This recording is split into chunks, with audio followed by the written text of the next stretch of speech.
Welcome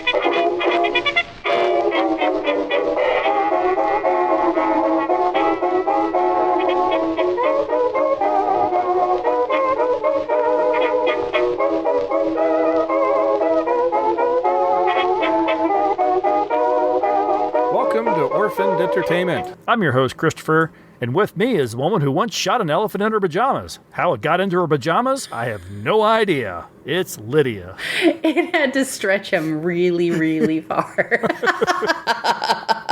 The elastic waist is the secret. Yeah. Thanks to everyone for tuning in to this month's episode. Orphaned Entertainment is available wherever you get your podcasts. And wherever you choose to listen, if you have the option to do so, please rate and review the show. Please follow the link in the show notes to all our social media sites, as well as our YouTube channel, where you can watch many of the films we have covered here on the show. And if you'd like to email us with any comments, suggestions, or feedback on this or any episode, please type or record a message and send it to orphanedentertainment@gmail.com. Speaking of the YouTube channel, just to go back a couple sentences there, this film that we're going to be discussing today, it takes a while for the YouTube bots to understand what public domain, when things fall into public domain. I actually had a fight for this one. So it just didn't realize that 1929, is it because it's 1929, so it's in public domain? And it Yes. didn't, okay, that makes a lot of sense. Yeah. Yeah, it is really interesting to me.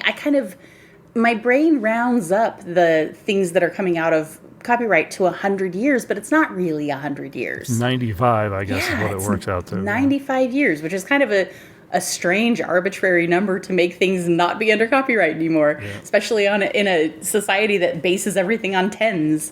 So, All right, let's listen to an Ellery Queen 1-minute mystery and a promo for another podcast.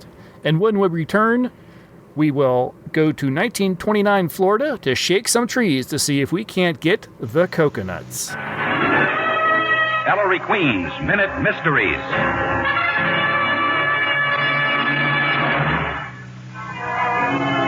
This is Ellery Queen with the case I call the phony promoter. While visiting the site of the upcoming Olympic Games, I met a sporting goods manufacturer who was making a new stock offering. His prospectus showed the equipment for a brand new sport he'd invented. He went on to say he was going to make sure the equipment and the sport caught on because he planned to place the game on the agenda of the Olympic Games. He even had patents on the equipment. But I suggested he drop the idea altogether. In a moment, I'll tell you why. Greetings! Welcome to Film Gazers, a podcast focusing on the science fiction, horror, fantasy trinity, and 20th century entertainment. I'm Steph. I'm Jess. We're cousins/besties. Join us as we reminisce, discuss, and review films from our childhood. Follow on Instagram @FilmGazers and listen to the show wherever you like to get your podcasts. Later, taters! In the case of the phony promoter, no individual can simply place a sport on the agenda of the Olympic Games. The game must be tested by athletes, then accepted by an international body. He lost this game.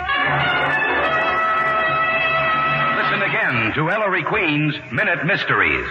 Brand new to the public domain, The Cocoanuts is the first feature-length film of the Marx Brothers, Groucho, Harpo, Chico, and Zeppo. The film also stars Mary Eaton, Oscar Shaw, Margaret Dumont, and Kay Francis. It was adapted from the Marx Brothers' popular stage play of the same name by Maury Riskin, and a number of the songs in the film were composed by Irving Berlin. In the film, Hotel de Coconut, a Florida resort hotel, was run by Mr. Hammer, played by Groucho Marx, with the help of Jameson, played by Zeppo. The hotel is struggling with only a few paying customers, like the wealthy Mrs. Potter. Potter's daughter, Polly, is in love with hotel clerk and aspiring architect Bob Adams, but her mother wants her to marry seemingly well-to-do Harvey Yates. Unbeknownst to either of them, Yates is part of a duo of crooks out to steal Potter's diamond necklace. Harpo and Chico arrive at the hotel to do their own brand of thieving, and between all the parties involved, confusion, chaos, and musical numbers ensue. The Marx Brothers shot their scenes during the day at Paramount's Astoria Queens studios, then rushed off to the 44th Street Theater where they were performing the musical Animal Crackers. The brothers, upon seeing the final cut of this film, hated it. So much so that they tried to get Paramount to sell them the print so they could destroy it. Wow. Luckily for them, Paramount refused, and the film went on to produce a box office take of nearly $2 million. Wow. $2 million in 1929. Yeah. Yikes. No single complete print exists of the film. What was released on home video and what is available today is comprised of 3 different copies, which explains the varying quality in sound and visibility. You've probably noticed that while you were watching, that certain scenes would suddenly go kind Blurry. of dark and scratchy, and then others look Yes. really nice. Yeah. Absolutely. The Marx Brothers were a vaudeville stage family: Chico, Harpo, Groucho, Gummo, and Zeppo.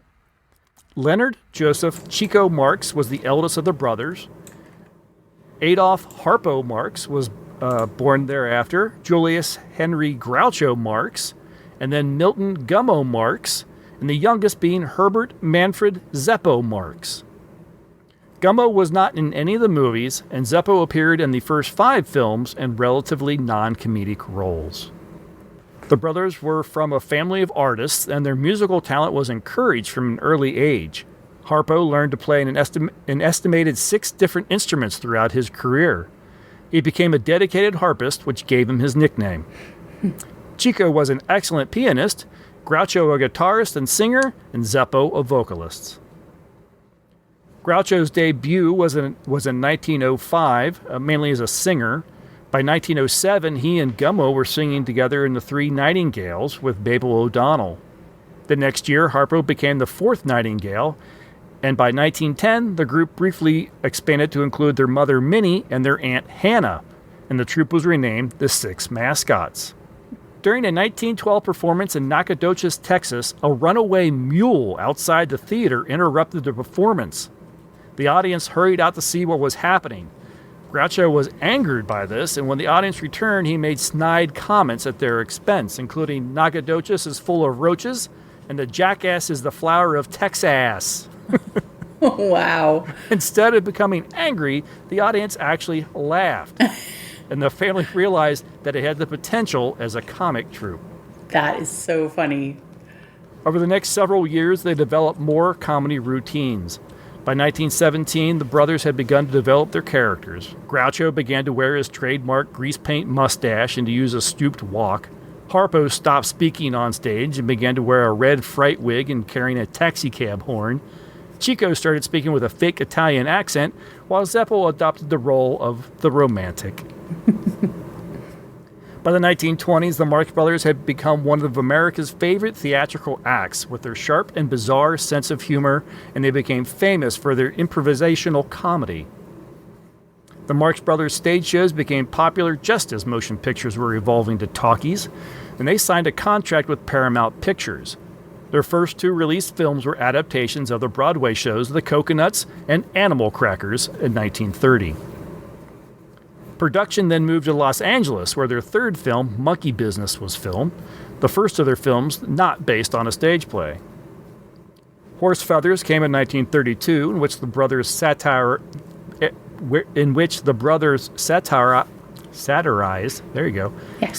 the American college system and prohibition, and that film won them the cover of Time magazine. Wow. The film included a running gag from their stage work in which Harpo produces an array of props from inside his coat, including a wooden mallet, a fish, a coiled rope, a tie, a poster of a woman in her underwear, a cup of hot coffee, a sword, and just after Groucho warns him that he can't burn the candle at both ends, a candle burning at both ends. Wow. After their contract with Paramount expired, Zeppo and Gummo left the act to become agents. The 2 built one of the biggest agencies in Hollywood, working with the likes of Jack Benny and Lana Turner. The remaining Marxes signed with MGM. Their first film with the studio was A Night at the Opera in 1935, and followed with 1937's A Day at the Races. In a 1969 interview, Groucho claimed that the 2 films made with MGM at that time were the best they ever did. After a short stint with RKO Pictures, they returned to MGM to make 3 more films: At the Circus, Go West, and The Big Store. By now it was 1941, and the brothers announced that they were retiring from the screen. Though several years later, Chico convinced them to make 2 more films to help alleviate some serious gambling debt. 1946's A Night in Casablanca and 1949's Love Happy. From the 1940s onward, Chico and Harpo appeared separately and together in nightclubs and casinos. Chico fronted a big band, the Chico Marx Orchestra, with 17-year-old Mel Torme as a vocalist. Wow. Groucho made several radio appearances during the 1940s and starred in You Bet Your Life, which ran from 1947 to 1961 on NBC radio and television. He authored several books, including Groucho and Me in 1959, Memories of a Mangy Lover in 1964, and The Groucho Letters in 1967. All the brothers appeared together on screen for the last time in 1957 for an early incarnation of The Tonight Show called Tonight, America After Dark. And 5 years later, Groucho made a guest appearance on The Tonight Show to introduce its new host, Johnny Carson. Wow. My entire contribution to this episode is just going to be saying wow in various levels of impressed. Now, this is actually the first Marx Brothers movie that I have watched. I don't know why, but the Marx Brothers were just a gap in my kind of movie knowledge. Do you have any history with them at all? I feel like I have seen, like, a lot of the names of the movies that you were listing off are familiar, like Horse Feathers. And I don't know if that's because I saw them at some point or saw clips of them at some point, or like back in like the 80s and 90s, they would do specials on like AMC and TCM, like This Is Hollywood, and there were a couple of them like that. And they would go back and they would list out all of these films and show you short clips and stuff like that. So I wonder, like, obviously I've seen clips of Groucho Marx, who hasn't? But as far as seeing a whole feature-length film with them, I don't know that I have. And I thought they were, I always categorized them with other kind of slapstick comedians, like, and I'm completely drawing a blank right now, but darn it, the tall, skinny one in the Laurel and Hardy. Thank you, Laurel and Hardy. I can't believe I couldn't remember that. But I always categorized them with like slapstick, like Laurel and Hardy, and the Three Stooges, and that humor is. And I had seen the Three Stooges, and I'd seen some Laurel and Hardy. And Laurel and Hardy is, I would say, closer to the Marx Brothers. There's more verbal comedy, but I just never have been drawn to slapstick. And so I think I just kind of skipped the Marx Brothers, expecting it to be that genre that I didn't really feel drawn to. And so I feel like I mean, obviously everybody knows who Groucho Marx is. Almost everybody, I should say. Probably not kids these days. But I don't think that I've seen like a full-length film of them. And so this was an interesting experience for me, because it wasn't really what I was expecting. Much the same way, I don't think you can go through life and not know or not see references to Groucho Marx, at least our generation anyway. You know, maybe generation that has followed us, maybe not. But I remember watching MASH episodes where Hawkeye would go around pretending he was Groucho Marx. Yes. I remember watching Looney Tunes, and there was Groucho Marx references. There's a reference in Goonies. Is there? Yeah, when they break the statue, and he says, "That's my mom's most favorite piece," and Mouth goes, "I wouldn't be there if it wasn't." And he it's like a chip or something in his hand, and yeah, it's totally identifiable. Yeah. Okay. And then yes, I've seen clips. I've actually seen a few episodes of You Bet Your Life. I remember seeing Groucho Marx appear on The Tonight Show with Johnny Carson as a guest. Yeah. I've seen the I Love Lucy with Harpo Marx, where they reproduce they do the mirror gag. Oh, I haven't seen a lot of I Love Lucy. Oh, okay. But outside of that, I haven't seen anything like an actual film of them. Yeah. Or even, frankly, I don't know if I've even seen really much in the way of like full clips from their films or anything. I've really only know them tangentially from other references. So I was kind of really excited to sit down and watch their first film. Yeah, absolutely. And it was so interesting. I mean, obviously, they get name dropped as influences for comics for the next 100 years. Oh, yeah. And there are many times, even in this film, where I'm watching that and I'm thinking, man, that sounds a lot like an Abbott and Costello sketch. Oh, I can't tell you the number of times that Harpo Marx, I was like, he looks just like Martin Short. He looks just like Martin Short. Yes, Martin he does. Short looks like him. Yes. I only just now thought of that. When you said, I'm like, oh my God, you are very right. If you could like build your own, like make a Marx Brothers biopic and who you're going to cast, Martin Short would make a perfect Harpo. Perfect Harpo. Absolutely. Yeah, it's kind of weird. Like but there's also, facial expressions and reactions and things that you didn't realize this is the source of. I haven't read this, but I can't think that it didn't happen. How much of Abbott and Costello, who I'm a big fan of, had to go back and pick up from watching the Marx Brothers. Because you think, well, the Marx Brothers happened 20 years before them. They're growing up as kids watching the Marx Brothers. Exactly. And there's some scenes between Groucho and Chico, and they're having their little play on words and everything. I'm thinking, my God, this is who's on first. Yes. Yep.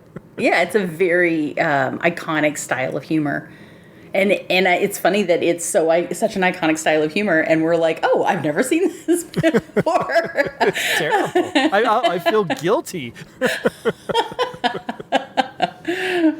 What kind of a film podcaster am I? Oh, I love classic films. You seen the Marx Brothers? No. Nope.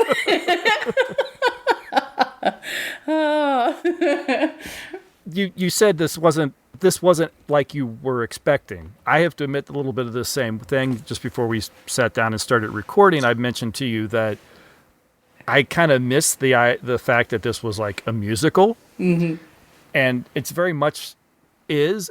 Honestly, it almost feels like, I mean, it's based on their stage play. It really feels like this is their stage play, and it just happens to be filmed. Yeah, I mean, the camera work is reasonably good. It's not filmed like a stage play filmed, but the direction and the action is a lot like a stage play, and there's a lot of cheating toward the camera like in a stage play, but it's not just a static one shot kind of thing. No, they changed the shots, but the shots themselves are a little static, and it is because this is in the very early days of talkie films. Right. And the cameras are very noisy, and to try to cut down on the noise, the cameras were effectively in a soundproof glass box. Yes. So they had to be pretty much locked down. And so, yes, you might have shots from 3 different cameras, but you're going to have, here's this camera shot and it's not going to move. Right. And then it's going to cut to this camera shot and it's not going to move. But we open with a plethora of different angles of ladies in swimsuits. Oh, 1920s swimsuits. If you are a fan of women's legs, this is the film for you. I legitimately didn't notice, but I noticed every style of swimsuit that they have, and it's great. It's fantastic. These are 1929 swimsuits, and they're like essentially tank tops and biker shorts. Oh, it does. It opens. It's almost like a fashion parade for swimwear. Yes. Yeah. And this is where I think, and it opens up with music, and then you get a whole, I don't even know the term for it, because they're laying on the sand doing, let's synchronize swimming in the air. It's choreographed movements. Choreographed. Yes. Thank you. Choreography. Laying on the sand, all doing choreography. And it's probably 20, 25 women. identically attired in swimsuits, in 1920s swimsuits, and we get that revisited a few times throughout the film, where you obviously have a chorus. It's not the MGM girls, but by any stretch, but you have this group of ladies that are doing choreographed dance periodically through it, which is interesting too, because of course I always go back to like the Ziegfeld shows, and I would expect it there, but I didn't think of it as being something that would be included in stage productions at this point.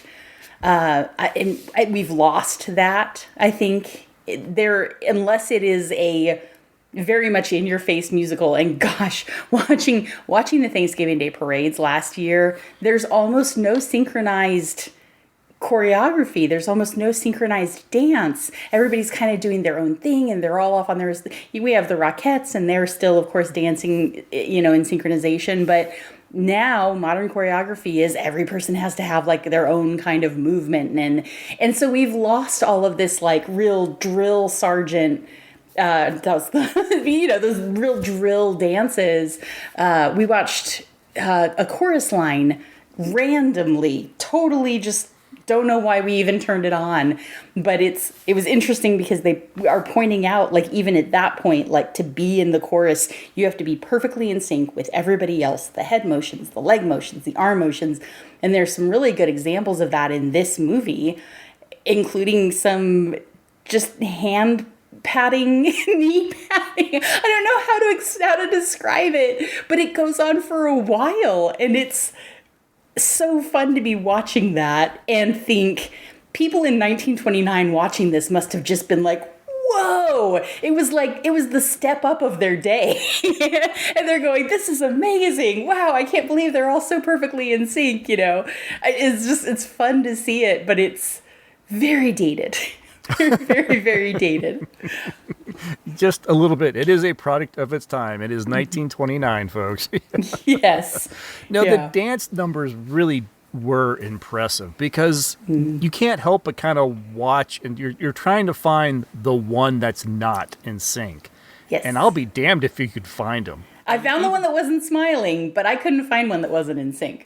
There was one girl sitting on the steps doing the patty cake kind of thing. Bottom left corner.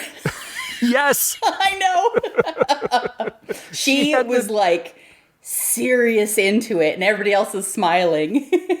She had a very unique look on her face. I don't know what you call it. Yeah, but that was funny. Focused. Very focused. Maybe that was it. Yeah, that was the only number I noticed that on. I am not here to have fun. No, I'm going to match everybody else perfectly. Yeah, it was interesting. I caught her on my second or third watch through at one other point in the movie, and her face pretty much looked the same then too. I'm here to do a job. Yes. So yeah, it is a musical. And there is the main song in it enters pretty early in the film.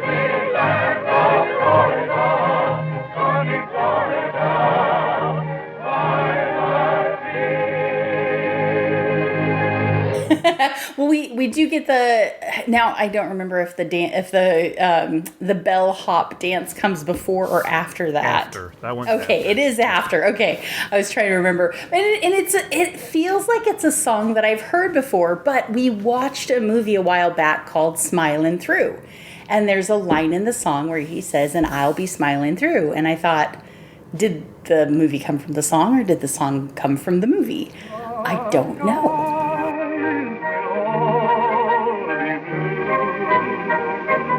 When my dreams come true, and I'll be smiling through. When my dreams come true, that vanished past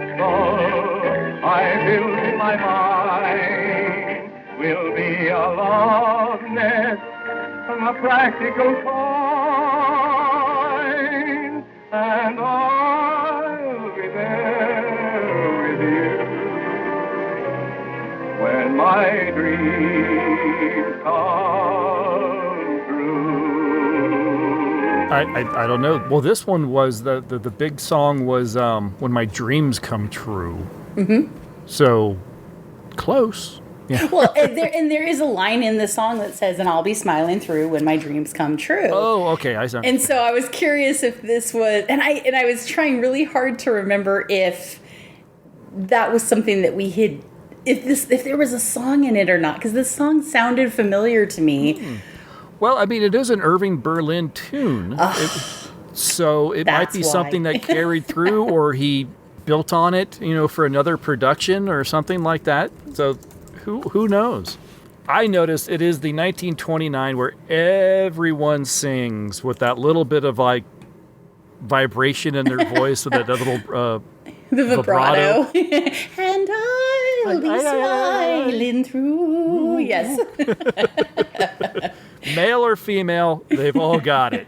Yeah, and I gotta say, I don't remember the actor who plays Bob, what his name is, but he has a very, again, it's a product, like you said, it's a product of the time. It's a very dated way of singing, but he has a really nice voice. Both the singers in this have really nice voices. Unfortunately, Polly, the lead love interest, has also a very 1929's voice. It's very Snow White, like that kind of pitch that we think of. My eyes, when will I realize my dream? Wonderful dream. The skies will all be blue, and my dreams come true, and I'll be smiling through, and my dreams come. Oscar Shaw is Bob, and Mary Eaton is Polly. Okay. And yes, they are very 1920s, both of them. His voice is very good. But yes, we get their song and number, and then, we don't get introduced to any of the Marx Brothers until after the montage and after the song, and then we finally meet Groucho Marx as the proprietor of this hotel. We want to see you, Mr. Hammer. What's the matter? Somebody pay their bill? We want our money. Yes, money. You want your money? We want to get paid. Oh, you want my money. Is that fair? Do I want your money? Suppose George Washington's soldiers had asked for money. Where would this country be today? But they did ask. And where's Washington? No, my friends, no. Money will never make you happy. And happy will never make you money. That might be a wise crack, but I doubt it. We want our money. I'll make you all a promise. If you'll all stick with me and work hard, we'll forget about money. Let's get together and we'll make a regular hotel out of this place. I'll put writing paper in the hotel, and next year, if you behave yourself, I'll put in envelopes. I'm going to put extra blankets free in all your rooms. There'll be no cover charge. Think of the opportunities here in Florida. 3 years ago, I came to Florida without a nickel in my pocket. Now I've got a nickel in my pocket. That's all very well, Mr. Hammer, but we haven't been paid in 2 weeks, and we want our wages. Wages? You want to be wage slaves? Answer me that. No, of course not. Well, what makes wage slaves? Wages. I want you to be free. Remember, there's nothing like liberty, except Collier's and the Saturday Evening Post. Be free, my friends, one for all and all for me, and me for you, and 3 for 5, and 6 for a quarter. That's actually a nice, fun, and that's where some of the, the wordplay. Oh, yes. The wordplay comes in immediately. Yeah. I think there's going to be a lot of clips in this episode. The verbal banter and the jokes in here, especially from Groucho, are so fast. And the first version of this that I watched is it's on another YouTube channel, but it has the subtitles integrated. And they nice. are very well done. Oh, good, and I'm good. grateful for that, because that was the first watch of it that I had. If I had been struggling to understand what they were saying through this whole movie, I would have had, I think, a really different experience. And so because the sound comes in and out a little bit, I found subtitles very helpful, but they also, I think, increase the humor for me, because if you miss the punchlines of the jokes, you're still trying to figure out what he said just a second ago, so you miss the next one. They come so fast, you don't have a second to recover. Oh, very fast. And there are a few that are very much of the time. Yes. And so you're sitting there and you're trying to piece it together. What could that possibly mean? And then you realize you've missed the next two lines. Yes. Yes. I actually had there was one where Groucho is talking to Chico and he's showing him the map and showing him all, the Coconut Acres or whatever. And Here's Coconut Manor.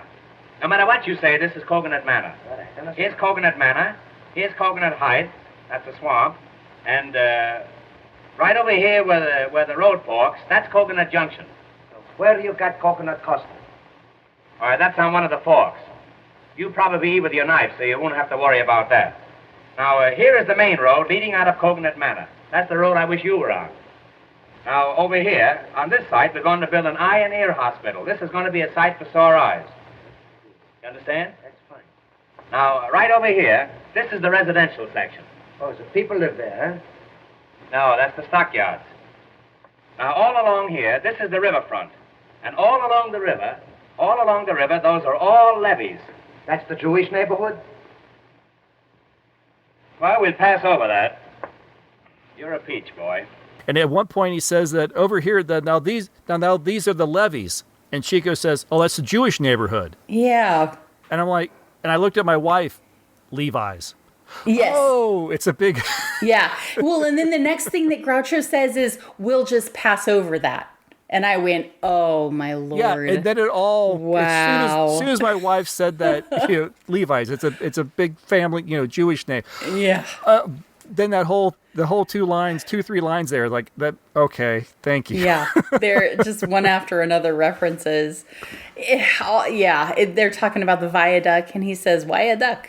Because he's got the accent. And he's why like, not a chicken? Why not chicken?" This is the thing about this movie, and I'm maybe jumping the gun sharing this right now, but maybe not. The thing about this movie was every time that I started feeling like the joke was starting to drag on, like drag on, like fire breathing. Anyway, sorry. This is a product of watching this movie. But every time I felt like the jokes were starting to drag, then something would flip. They'd change something. They'd add another thing to it. So early on, we have Harpo just eating everything. And at one point, he is drinking from an inkwell, and he takes a bite of a phone and chews it, and it's just like, obviously it's a very visual gag, but there's all of Harpo doesn't speak. So actually, I think he says one word in this movie. No, he's silent through the whole thing. There was a moment where I thought, did he just say something? So maybe I hallucinated it. But there's even a part, like it's so minor, where they're leaning on the front desk and he just flicks his hand and throws a knife into the front of the desk and rests his foot on it. And it's this, I don't even know what to think of it, because he's like this harmless kind of bum character. He's like mostly clown, but then he multiple times through this movie starts playing music. He plays on a piano, he plays on a harp, he plays a clarinet, and is an excellent musician on all three of those instruments. And then he throws a knife into a desk too and rests his foot on it. Like, it's just, you just don't know what's going to happen next with this character. And usually I would feel like it's too over the top and irritating, which was the very first kind of feeling I had. But then as it keeps going, you're kind of like just so baffled by it that it's captivating. And it is funny, but it's also just captivating. They just always know when to change the joke up just to surprise you. Yeah, when Chico and Harpo first come onto the set, or come onto the scene, yeah, much like you just said, I kind of went, man, I'm not going to like these two. Right. They were just really over the top and being really kind of rude and crass, and like this is like you were talking like Three Stooges, like Yes. and I'm thinking, and that kind of settles down fairly quickly through. It doesn't carry on through the whole film. It's pretty much their entrance is just chaos. Yes. And then it settles down for the rest of the film. And then, as you said, they each kind of go off and do their own thing. And I had no idea about the musical talents of the Marx Brothers. Me neither. Yeah, you got this guy that is just a clown who's constantly like taking people's hands and putting his leg on them, and then he sits down and he plays this harp, and it's like, what just happened? Yeah. And then Chico does the same thing with the piano, and I was mesmerized watching his hands as he played the piano, because it wasn't just he didn't just play the piano; he was playing as he played the piano. Yes. The way this is an audio podcast, you can't see or whatever, but the way his hand just kind of goes down the keys, and it would go upside down and almost like finger gun, bing, the last key. It's like I'm blown away. It's just unbelievable. Yeah, and I think we're in an era right now where when somebody sits down at a piano and, quote, plays the piano in a movie, you see them across the piano and you never see their hands. And there's a level of, we know that person probably isn't playing the piano. And so to be able to see, and we've seen vaudeville-esque performances where it's a gimmick. And I think the thing that's so surprising to me in this movie about this group is that they didn't, even though there is obviously a gimmick, it's very much a gimmick, you don't feel like it's, I guess, a cheap gimmick.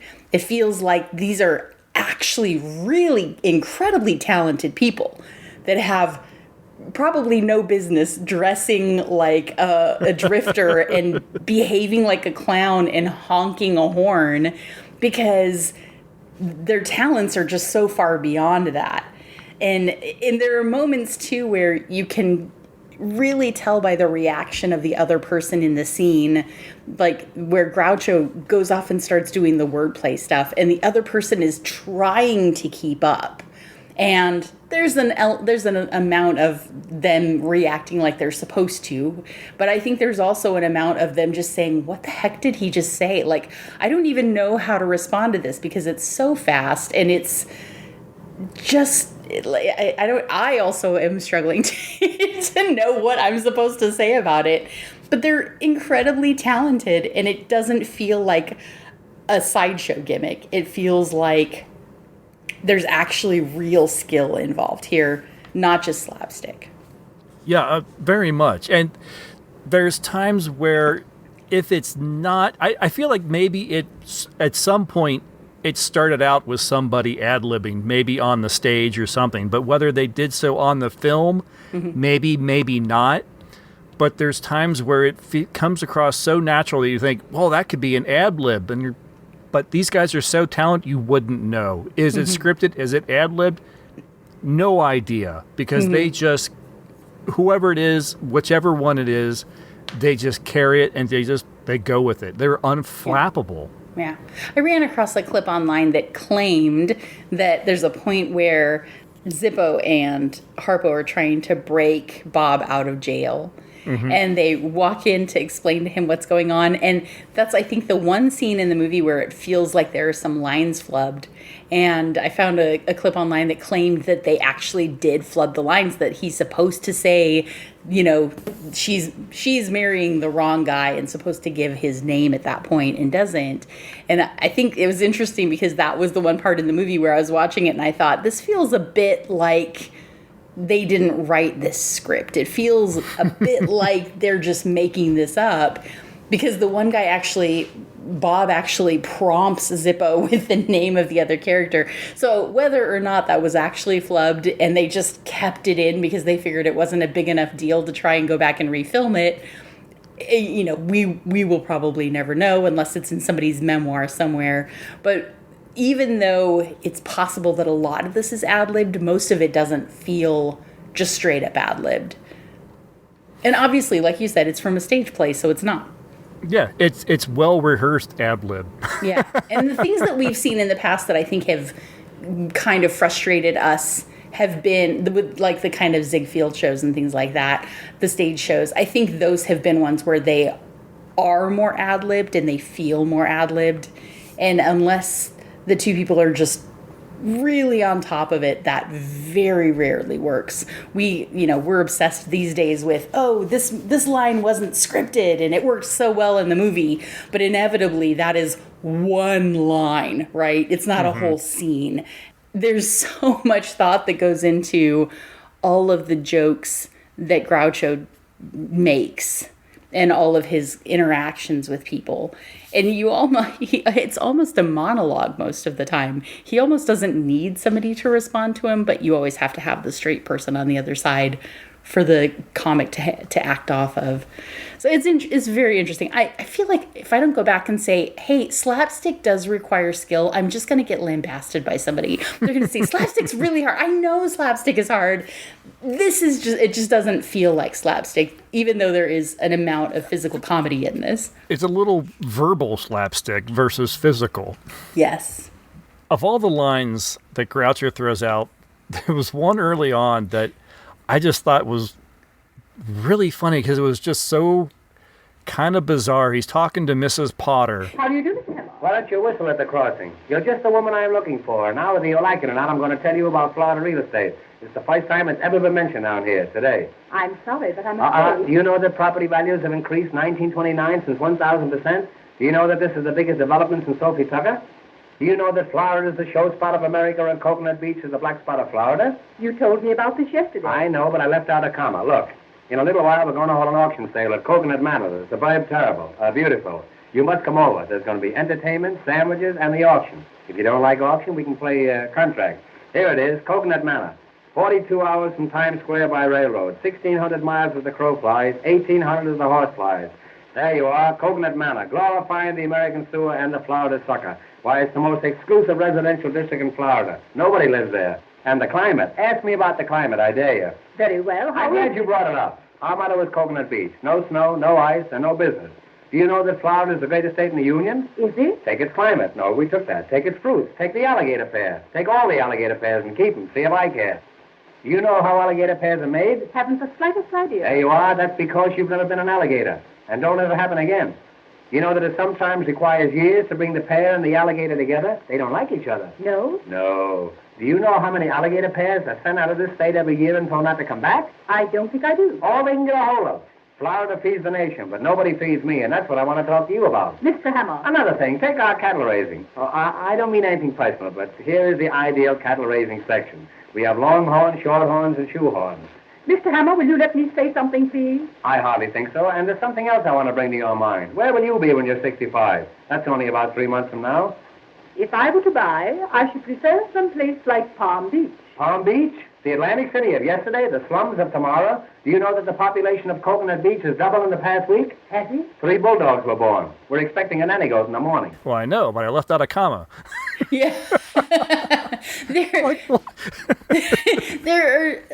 There's so many lines in this. Honestly, there's so many lines in it that he says that it's impossible to pick one and say, this is the line that really stood out in this movie. He says, imagine we find a little bungalow. Well, of course we could find a bungalow, but what if it's not empty? What if we can't convince him to leave? And it's things like that. He just keeps going and going. And every time you think, oh, that was a funny line, then he says another line where you're like, oh, no, that was the funny line. Where we can, what does he say? Where we can Bill and cow together instead of Bill and coo. And then he says, no, it's bull and cow. and he just goes on and on. That whole scene with her, it makes me chuckle. You're at the bungalow and I come for work. No, I'm at the bungalow and you come home. Yeah. That's better. Yeah. Let's say you're inside and I'm outside trying to get in. No, wait, I'm inside trying to get out. And he just keeps going and going. And it is this feeling of, if I were trying to have a serious conversation with this person and he was going on like this, it would be so maddening. But it is actually really funny in the movie, in the context. So I feel like we could keep gushing about what he says. Yeah, and that's with Mrs. Potter's played by Margaret Dumont. And she starred in many of the films as pretty much the same character, the same type of character or whatever. And Groucho Marx in an interview sometime later just gushed about her and said, "Oh, she was practically the fifth Marx brother." Yeah, she is excellent, and I know this is their first movie, but I had multiple points where I thought, how is she not cracking up? If I was sitting in her seat looking at this man saying this stuff, I would be laughing my head off because it's so ridiculous and so over the top, and she manages to keep it very, very straight. Yeah, it's really impressive. Pretty much everyone around them. It's some of the stuff that happens when the hotel security guy shows up to the costume party, and they steal his dickie, his shirt. Just as I thought. You birds are all in on this thing, and you're all trying to keep me from finding my shirt. That's a lie, you whelp.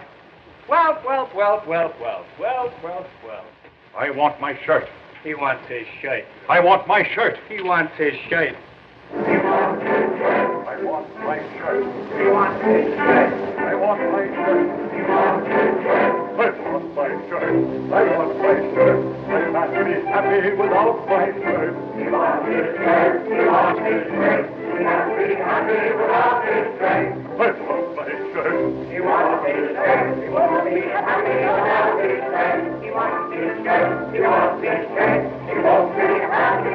without his Why, for the bird, that's why I love this bird.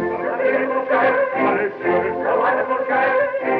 now that I found my shirt.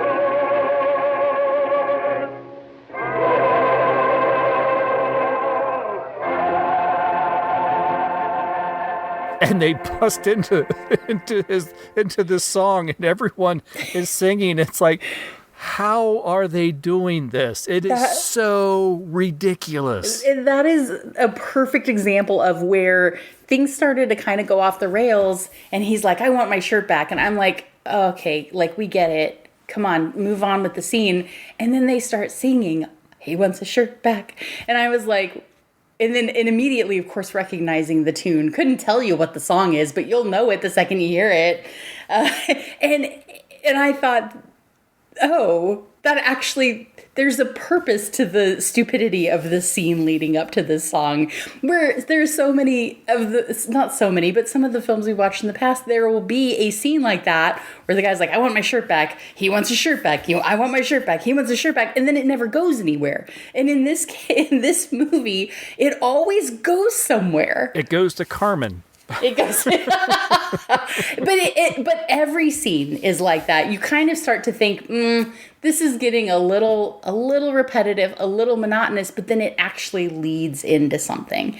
So I think that's the thing that I probably noticed when I was younger about comedy is my favorite comedians are ones that they'll start off and they'll tell you a joke, and everybody kind of chuckles at it. And then they'll go on and they'll tell some other jokes. But then the culmination is when they tie all the different jokes together. And that's when it's hilarious. That's excellent stand-up.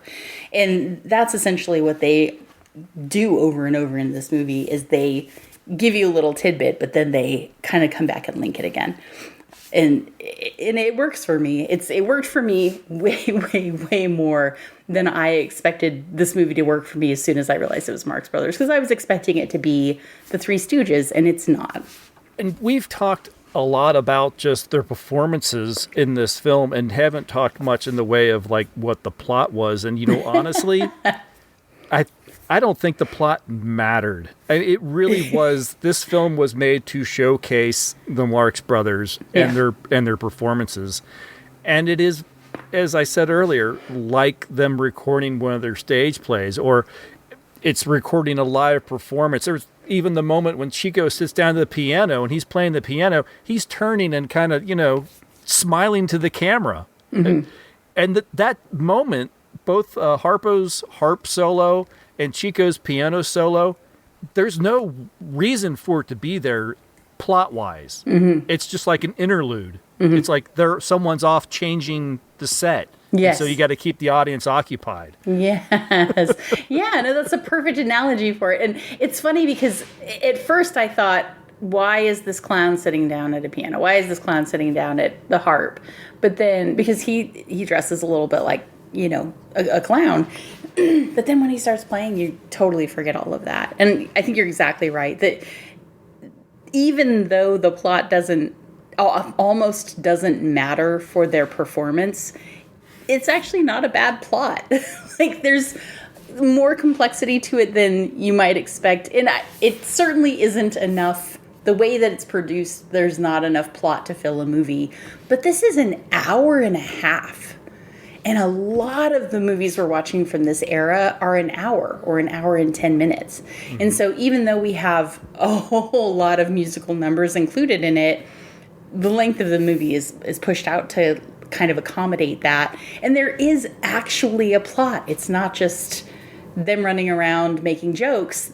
There is actually a plot going on through the whole thing. If you had told this story without the comedy bits and without the musical numbers, if you had just told the story about the woman that wants to marry the guy, but her mom doesn't think he's good enough for her, and there's crooks trying to steal the necklace, that is your 60-minute movie. Yes. And I'm sure we've seen films like that probably in our 11 absolutely. years. Yeah, definitely. And not bad ones even, just very straightforward, simple cut movies. And I think that actually would have kind of been boring if that had been the film. The story I think is interesting. I think that if it were acted and directed the way that it is, yes, this movie would be boring.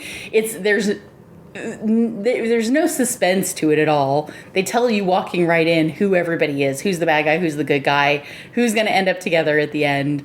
And I think probably probably Polly's mom is maybe the wild card in there, where she obviously needs to be there, but she doesn't need to be as entertaining as she is in this movie. And I think maybe it's not even so much that she's entertaining as that she is the prop for so much of the entertainment that happens. And so, I think you could make this story a good, entertaining, interesting story, and you could write it out and make it a decent full-length movie without all of the comedy bits. But even if you took them out of it entirely, then you lose a whole extra subplot of Harpo and Zippo being in and out of the rooms, and then Chico. finding out about the plot and being able to resolve things the way that things resolve, which of course they have to, because whether or not we realize that they're the heroes in this movie, we might think Bob's not the hero in this movie. No. And in the end, the end of the film and the solution is all very, you go through this whole film, you said it's an hour and a half. Well, in an hour and 25 minutes, it goes and goes and goes and goes. And then it's like, last 5 minutes, and the solution is this. Yes. Yep. And it's a reasonably good solution.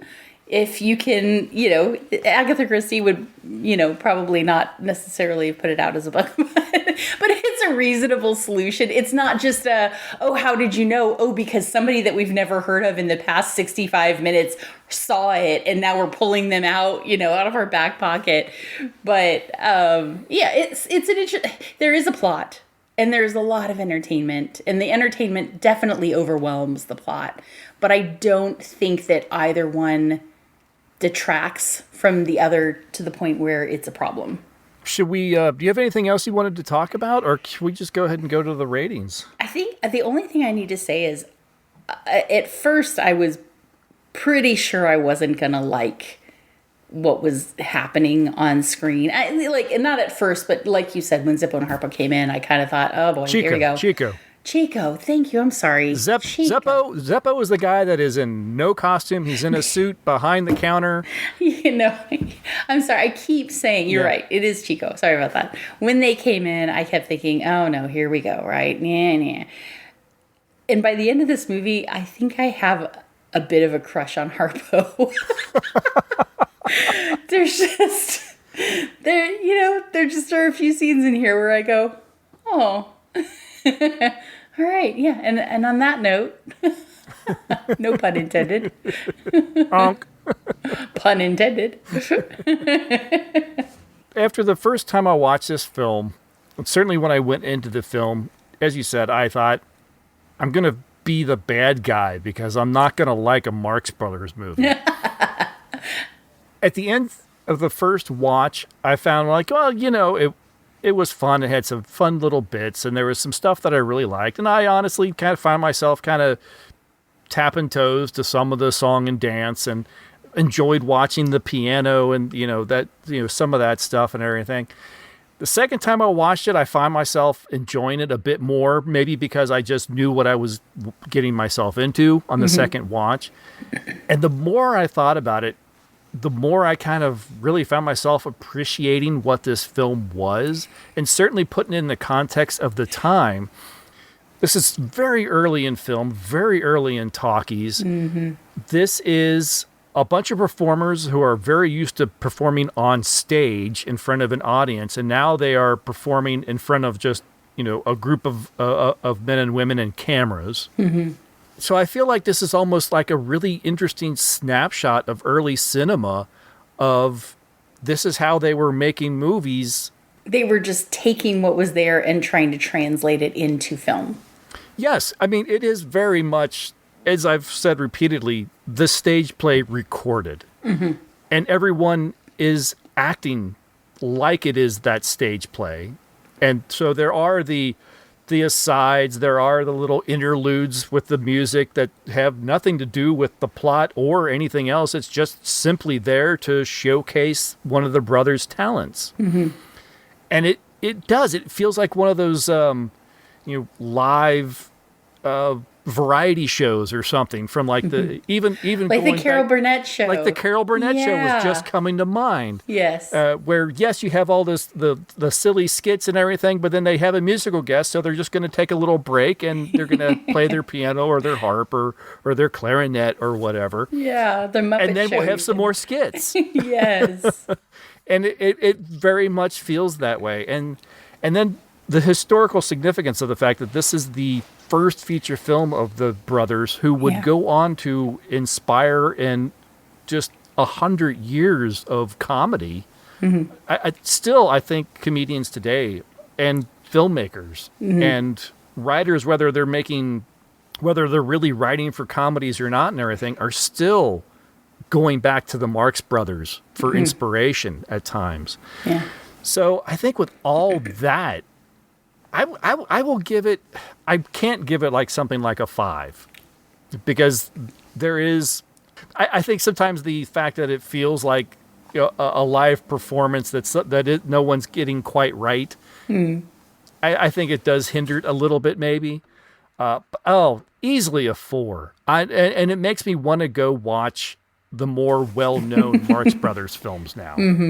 So that has a lot going for it. It's a very, very strong 4, with like a shade of 5 thrown in. For the historical value. Exactly. Yeah. Yeah, fair enough. For me, it was really interesting watching this movie because, first of all, I actually did laugh out loud a few times when they launched into that last song, I Want My Shirt Back. I know I was just smiling ridiculously huge because I was like, this is so crazy over the top that it is. And this whole time I'm wondering, what is the point of this detective being here? I mean, are they just trying to add some tension? But he's not like a great actor or anything. And then he starts singing. And I went, is this guy actually like an opera singer? Like, yes, he has to have been. And so just that whole moment, I just was so floored that it just was mind-blowing to me. And just in a moment in film that totally shocked me, which is so hard to do now. It's so hard to shock me in film. I Want My Shirt to the tune of Carmen comes so far out of left field. Yes. Yeah, you can't help but kind of laugh and smile and shake your head all at the same time. Yeah, absolutely. And when he says, it was given to me by my brother Bert, I laughed out loud. My shirt, I want my shirt. It was given to me by my brother Bert. And I was like, oh my gosh. It's so simple and so dumb and hilarious for that reason. But several times while watching this, I thought, I wonder what my husband would think. I'm going to have my husband watch this because there, time and time again, were lines that Groucho said that I was like, that sounds like something my husband would say. Not smiling. But what's really funny, so I said, I've got a movie for us to watch tonight. We sat down to watch it, and he said something. He's like, oh, yeah, Cocoanuts. And I was like, have you seen this? And he said, oh, yeah, it's been like 20 or 30 years, but I've seen it. This was the Marx Brothers were our niece's favorite movies, apparently. Wow. I never saw them, but it's, our niece on his side, she loved them. And so just tonight, as we're talking, it clicked for me, all of the puns and jokes and little asides that my husband makes that occasionally make me just want to, we'll just say hug him. The euphemism would be, sure, we'll say it makes me want to hug. I just sometimes just, dad jokes, right? But it's so interesting then to know probably a lot of that humor comes from these movies. Mm-hmm. And so I'm with you. I can't give this film a 5. If it were just straight from the Carmen song for the shock factor, I absolutely would give it a 5. I don't think that it's, from a practical standpoint, a 5 Othel movie, but you're exactly right. We like to say, if you're a completionist, if you're a Marx Brothers completionist, definitely watch this movie. I think, and I'm a little bit sad, I almost feel like we should have given a spoiler warning about a couple of things, because part of what makes it so funny is that you're not expecting it to happen. So when he eats the phone, you're not expecting him to take a bite out of the phone. And so I think you're right. I think it's a 4 Othel. In some ways, I want to give it more, but I think that that's because my expectations were so low that that's skewing it higher than it really is. That said, if you're interested in early films, like this is a fun watch.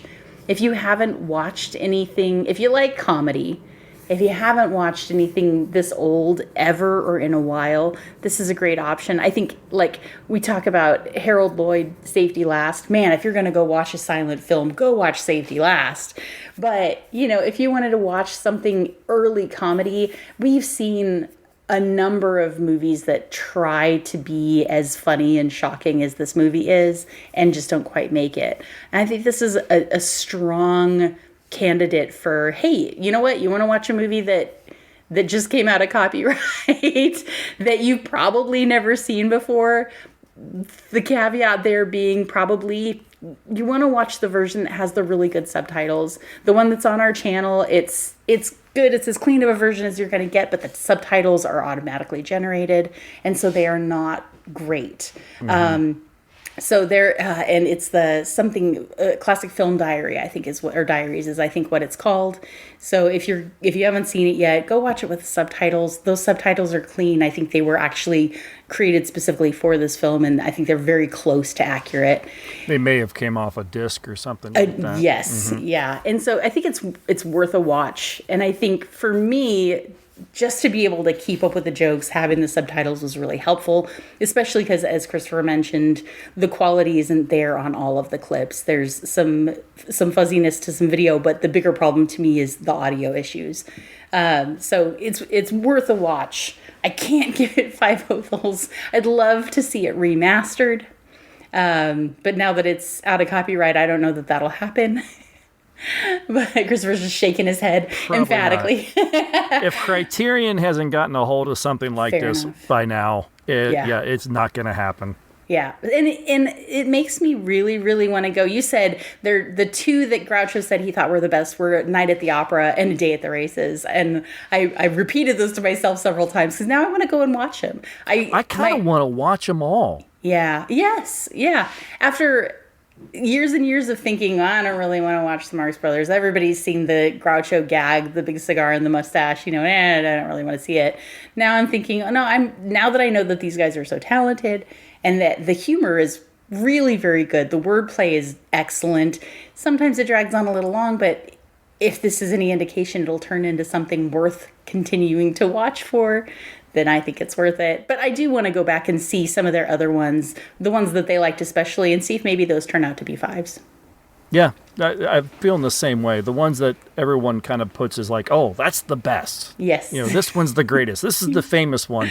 That's the one. Those are the ones. But now that I've seen the first one, I feel like I want to go in order and kind of watch the evolution. Yes. Of the family. Yeah. And because the ones that I mentioned when they went to MGM, they apparently the producers kind of forced them to kind of change slightly and kind of hone them a little bit and calm them down a little bit and actually put them actually as players of the plot versus just the characters that are popping up and doing this and that throughout like they are in this film. So yeah, I kind of just want to kind of see that evolution and then see that change. I don't want to jump directly into that after seeing this. Yeah. I kind of want to see some of the other ones they did for Paramount before they go to MGM. Yeah, interesting. Yeah, but I will definitely be looking for the films just from the library and checking them out or seeing if they're streaming somewhere or something. Because now I am very curious. Yes. Yeah, me as well. Definitely more than when we first walked into this movie. So that's 4 Othels from both of us. Mm-hmm. So yeah, very, very strong recommendation. Yeah, I agree. I think I'm not going to say this is the one movie you should watch out of all the movies we've ever reviewed. I think that still goes back to like Rain. I always go back to Rain. I'm sure there's others that would vie for that position, but this is worth it. And Rain's a heavy movie, so if you're looking for something fun, this is a good option. Yeah, this is a nice, fun, light, and enjoyable watch. Yeah, absolutely. Well, then that will do it for this episode of Orphan Entertainment. Thank you very much for listening. Again, if you have any thoughts or comments, send them to orphanedentertainment@gmail.com. Or send us or follow the link in the show notes to find all the social media sites. And of course, please subscribe to the YouTube channel where you can watch this film and many, many others. And we're on Discord too, in case you guys aren't aware of that. Absolutely. And that is in the link that if you follow in the show notes, there is a link there to the Discord server where you can join us. All right, that'll do it. Lydia, thank you very much. It's been a blast. Did I ever tell you look like the Prince of Wales? I look better. All right. We'll talk to everyone next time. Bye, everybody. Bye.